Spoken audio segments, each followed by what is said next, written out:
सोलापूर शहरातील सिव्हिल चौक पोटफाडी परिसरात बेकायदेशीर बांधकामावर अखेर मनपा अतिक्रमण विभागाने धडक कारवाई करत मोठा हातोडा चालवला। नेहमीच वर्दळीचा आणि गजबजलेला असलेला हा चौक गेल्या काही दिवसांपासून मोठ्या प्रमाणात अतिक्रमणाच्या विळख्यात सापडला होता। या ठिकाणी कार्पेट विक्रेते, स्थानिक दुकानदार आणि रहिवाशांनी कट्टे, पत्राशेड व इतर अनधिकृत बांधकामे उभारली होती। मनपाकडून वारंवार सूचना देऊनही अतिक्रमण जैसे थे राहिल्यामुळे अखेर आज सकाळी सुमारे 11 वाजण्याच्या सुमारास अतिक्रमण विभागाचे अधिकारी जगन्नाथ बनसोडे यांच्या नेतृत्वाखाली पथक अचानक येथे दाखल झाले। मनपाचे पथक येताच परिसरात एकच गोंधळ उडाला। अनेकांनी आपापली दुकाने आणि साहित्य हटवण्याची घाई केली। मात्र अतिक्रमण विभागाने जेसीबीच्या साहाय्याने कट्टे, पत्राशेड आणि बेकायदेशीर बांधकामे जमीनदोस्त केली। या कारवाई दरम्यान काही स्थानिकांनी विरोध करत हुज्जत घालण्याचा प्रयत्न केला। मात्र अधिकारी जगन्नाथ बनसोडे यांनी ठाम भूमिका घेत स्पष्ट शब्दात इशारा दिला, माझ्या कारवाईबद्दल कुणाकडेही तक्रार करा, पण बेकायदेशीर अतिक्रमण पाडणार म्हणजे पाडणारच, अशा कामाला मी पाठीशी घालत नाही।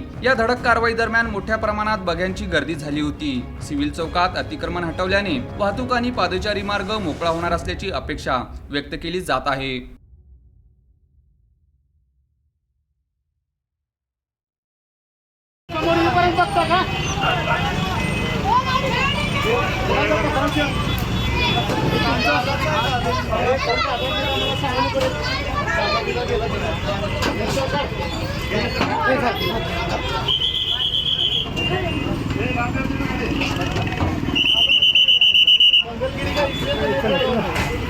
साहेबांवर